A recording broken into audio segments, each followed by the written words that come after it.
आज मैं आप लोग को बताऊंगा कि सरकारी नौकरी और सरकारी संस्थान क्यों जरूरी है। निजीकरण के तमाम बहस के बावजूद भी सरकारी नौकरी का मोह जाता नहीं। क्यों? वजह यह है कि सरकारी नौकरी एक तिलिस्मी चाबी है जो एक निम्न वर्गीय व्यक्ति को भी समाज के एलिट क्लास में जाने का रास्ता दिखाता है। सदियों से जो दबे कुचले वंचित गरीब रहे, जिनके बाप बड़े व्यवसायी, प्रॉपर्टी होल्डर या धन कुबेर नहीं, जो बेटे को बड़ी विरासत दे जाए, फिर उनका बेटा बीटेक करे, फिर एमबीए करे और अंत में एमबीबीएस करके पिताजी के बिजनेस में लग जाए। सरकारी नौकरी उन लोगों की लाइफलाइन और जीवन को बेहतर बनाने का मौका है जो ये जानते हैं कि उनके पास इतनी पूंजी नहीं कि बड़ा व्यवसाय खड़ा कर सके, 4 दुकान या 4 कमरे किराए पर लगाकर बिना मेहनत कमा खा सके और इज्जत के साथ जी सके। वो आम आदमी ये जानता है कि वो अपना अतीत और माता पिता बदल नहीं सकता, पर उसकी मेहनत और सरकारी नौकरी उसकी किस्मत बदल सकती है। इसलिए वो हार तो परिश्रम करता है। जिस युवा दौर में उसके साथी महंगी बाइक, कार में, सड़क के चौराहे, रेस्टोरेंट में लड़कियां घुमा रहे होते हैं, वो इलाहाबाद, पटना, दिल्ली, समस्तीपुर के 600 से 1000 रुपए के कमरे में रात 2 बजे तक अपनी आंखें खराब कर रहा होता है। मैकडोनल्ड, डोमिनोज कहाँ जानता है वो? सड़क के ढाबे पर खाने से पहले भी 2 बार सोचता है कि उसके घर वाले ये सब खर्च कैसे मैनेज कर रहे होंगे। वो जिंदगी का सबसे बड़ा दांव खेलता है जो बड़े बड़े दिग्गजों की बस की बात नहीं होती। 18 साल से 30 साल की गोल्डन एज को बंद कमरे की किताबों पर कुर्बान कर देता है, बिना यह सोचे कि उसे नौकरी नहीं मिली तो क्या करेगा। साहब, जिंदगी के 18-20 साल सिर्फ एक उम्मीद पर झोंक देना मजाक नहीं होता।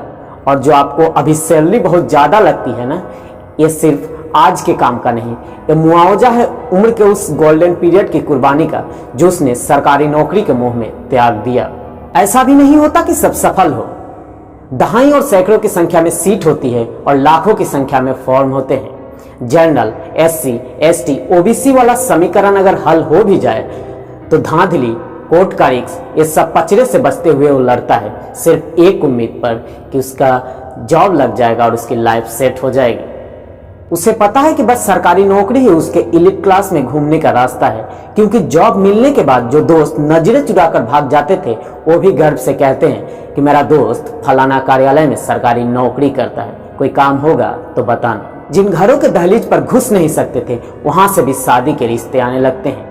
जिन्होंने कभी आपके बाप दादा से भी तू कह के बात की हो वो भी आप कहने लगते हैं। जिन घरों में खाने के लिए अनाज नहीं होता था वह भी हवाई जहाज में घूमने लगते हैं। साहब, अमीरों को कोई फर्क नहीं पड़ता। उनके लाइफ को बेहतर बनाने के 100 रास्ते वो खुद बना सकते हैं या सरकार जुगाड़ लगा देती है। निजीकरण अच्छा हो सकता है, पर क्या गरीब को ये सम्मान दे पाएगा? क्या निजीकरण के बाद भी एक गरीब का बच्चा महंगे कॉलेज में पढ़कर अफसर बन पाएगा? अगर नहीं तो सरकारी संस्थानों को निजीकरण को रोकिए। इसलिए नहीं क्योंकि आपको सरकारी नौकरी नहीं मिली, बल्कि इसलिए कि आपके बच्चे आईएएस, आईपीएस, डॉक्टर बन सके, सपने देख सके।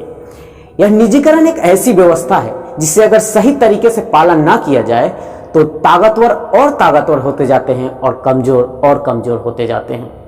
भरोसा ना हो तो private medical college, private engineering college की फी पता कर लीजिएगा और अपनी जेब टटोल कर देखिएगा कि क्या अपने बच्चे को एडमिशन दिला पाएंगे।